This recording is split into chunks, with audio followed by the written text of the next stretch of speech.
Alright guys, so today we're going to be doing solving by factoring. So it's just a continuation of factoring, but now we're going to be solving. So in IM1, you learn how to solve equations. And basically you learn how to isolate the variable. But in IM2, you can't isolate the variable because the variable pops up more than once. So you can't get it by itself. So we learn through different methods to solve the equation. So we learned how to solve it by factoring, how to solve it by the square root method, how to solve it by the quadratic formula, and then for my honors class, we learned completing the square. So we're going to start off with solving by factoring. So the reason why we learn how to factor is so that we can solve quadratic equations. So I don't know if you guys remember, but we learned the zero product property. And basically what that means is that if we have two numbers, and when we multiply them together, if the answer is equal to 0, that means that one of these has to be a 0. So that's the only way that this can come out equal to 0 is if one of these is a 0. So that's why we learn how to factor. There's a couple things that you want to look out for. So the first thing, you want to make sure the equation is equal to 0. So you should probably do that first. So make sure all the terms are on one side. Make sure that they're in the correct order. And the order is right here. So that's the ax squared plus bx plus c. You want to make sure it's equal to 0. And basically that just means from high power down to low power. And then you always need to check for a GCF first. It doesn't matter how many terms there are, always check for a GCF. So it could be a binomial, a trinomial, a 4-term problem, always check for GCF. So we're gonna do a couple examples together. This one I kind of already did the first step, but we have 6m squared minus 36m equals 0. So first thing, is it equal to 0? Yes. Is it in the right order? Well, there's only 2 terms, but that's okay as long as it's still from high power down to low. So you have the m squared and then the m, so that's perfect. So the next thing, is there a GCF? So when I look at these 2 terms, is there something that they both have in common that I can divide out? And there is. So they both have 6m in common. So that means that they're both divisible by 6. And they both have at least one m that I can take out. So I divide out a 6m, and it's kind of like you're pulling it out to the side. So divide out 6m, and when I do that, I'm left with m minus 6.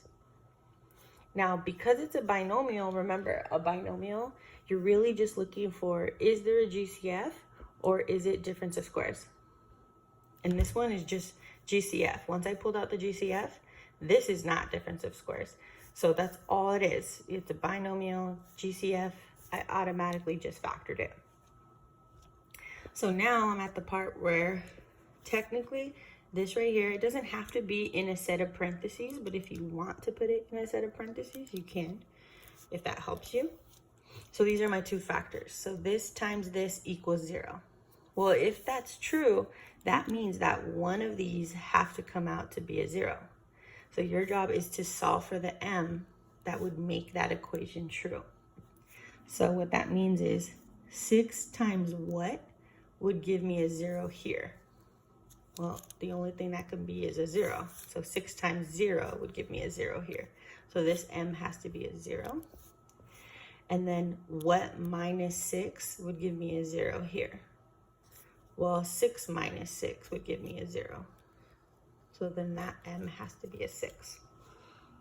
Now, if that is confusing you, or maybe sometimes you can't figure it out, all you have to do is set the factor equal to 0 and solve the equation, and then the answer will pop up. So like, let's say you did this one and you said, okay, 6 times what is 0? And you didn't know the answer. So you just say 6 times m equals 0. And then what would this m have to be? So you can set up this equation and then just solve it. 0 divided by anything is 0. And then do the same thing for the second factor. Let's say you didn't know what number minus 6 was 0. So you can just take whatever's in this factor and I'm just gonna put it over here. So m minus 6, set it equal to 0, and then just solve it. And there's the answer. So if you can't do it in your head, then you can just set the factors equal to 0 and solve, and you'll still get the answer that way. All right, let's do the next one. So here's number 2. It says p squared plus 2p minus 8 equals 0. So this one's a trinomial. So first thing, is it equal to 0? Yes. Is it in the right order? So I have p squared, a p, and then no p. So that's perfect. It's from high power down to low. Is there a GCF? So when I look at all 3 terms, do they all have something in common? And they don't. So in that case, I'm going to go straight to the factoring part. So remember, keep the first term, keep the last term, and the idea is going to be to split that middle term. Now, because this is an equation, don't forget about the equals 0 part. When we did the last lesson, there wasn't any equations. They were just expressions. But now that there's an equals 0, your answer must have an equals in it. So that means you're solving for something. Okay, so this time we're going to have to do our little table. So let's see. We need the a times c and then the plus b. So a times c, that's the first and the last. So the first is 1, right? And we're talking about numbers here. So 1 and negative 8. So 1 times negative 8 is negative 8. And then the b term is this middle one, and it's a positive 2. So I'll just put a 2. So we're going to be looking for 2 numbers that multiply to negative 8, but add up to a 2.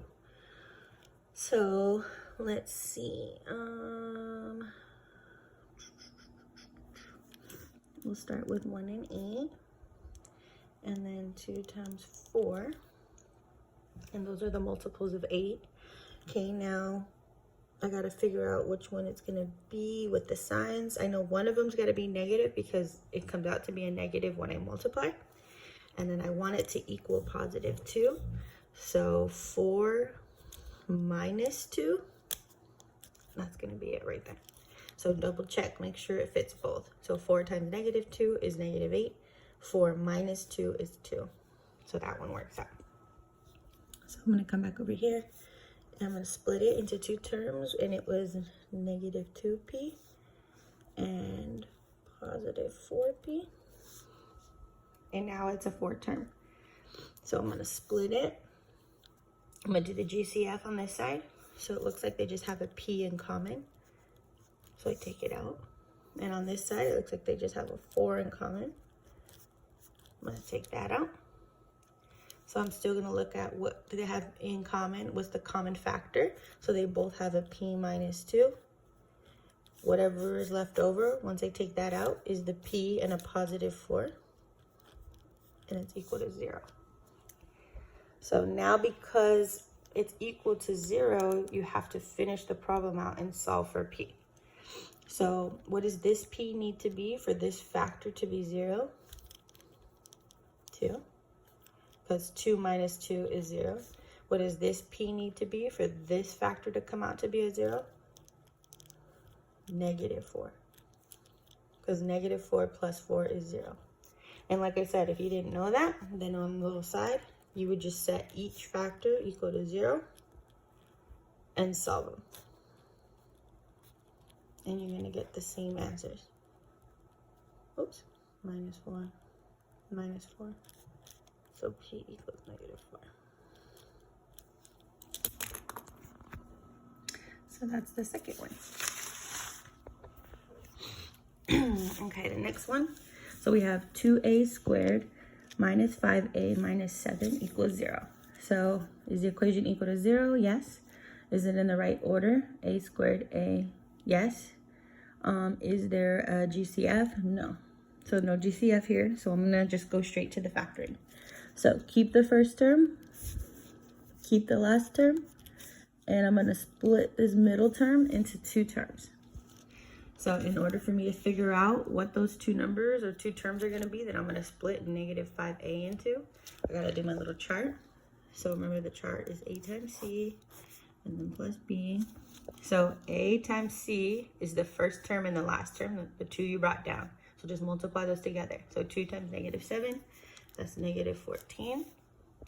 And then the middle term, the b term, is this one right here, the one you're splitting, and that's negative 5.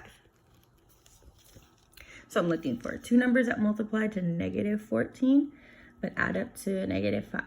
So right away, I'm already getting the 7 and 2. Like I got that in my head really fast. Because I know 7 times 2 is 14, and I know somehow I can get to 5, but I just have to work with the signs now. So if they multiply out to a negative 14, that means one of them has to be negative. And so which one should I make negative so that they add up to a negative 5? It's going to be the 7. Double check, make sure it fits both conditions. And as long as it does, then those are the two you're going to write here. So I'm going to put plus 2a and minus 7a. And remember that it doesn't really matter which one you write where, but I've already noticed that the left side had a 2 and the right side had the 7, so that's why I chose to put them where I put them. So now I can split it in half, do the GCF on the left side. So the left side, if I take out a 2a, I'm left with a plus 1. And then on the right side, I'm noticing that the a inside the parenthesis is going to need to be positive. So this a here is going to need to be positive. So I'm going to need to take out the negative 7 to get that a to be positive. So I'm going to take out negative 7. I'm going to get a. Now, if I take out a negative 7 from the negative 7, that's like division. So negative 7 divided by negative 7 is a positive 1. And remember, they should be the same. So the common factor is a plus 1. If I took that factor out, whatever's left goes into the second one. And now I need to solve for the variable. So I have two a's here. I should have an answer for each one. So what does this a need to be for this factor to be 0? Negative 1. What does this a need to be for this factor to be 0? Okay, now this one you probably can't really do in your head, because that means 2 times what minus 7 would give you 0. So this one might be a little bit more tricky. So just set the factor equal to 0 and solve it. So that would be 7 and then divide it by 2. So a equals 7 over 2. And that's okay if it's a fraction. Leave it. Don't try to change it to a mixed number. Don't worry about it being improper. If you can reduce the fraction, then yeah, for sure reduce it.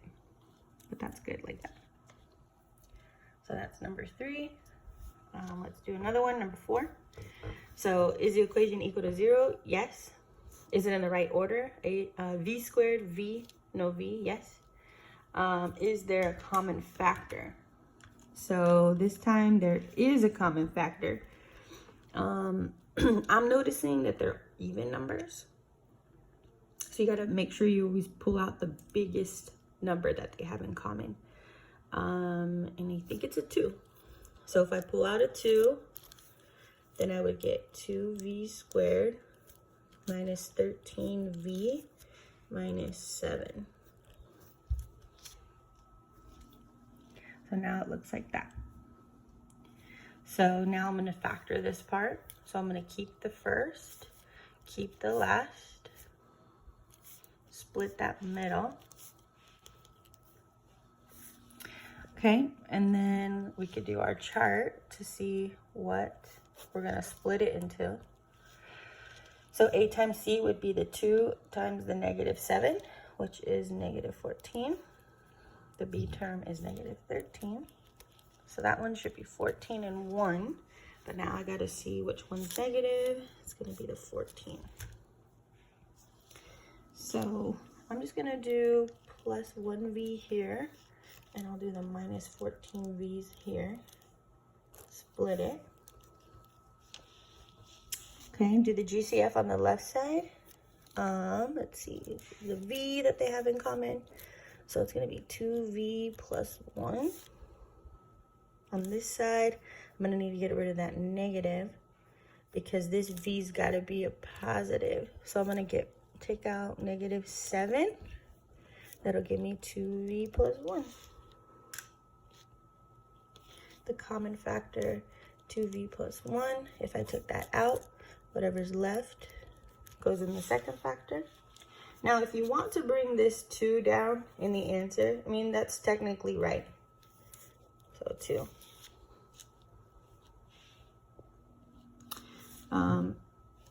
It's not going to affect your answer, but it is technically right for you to bring that down and put it as part of the answer. So we'll solve for each v. So this v I could see right away is a 7, because 7 minus 7 is 0. And then for the other v, what is it? 2v plus 1.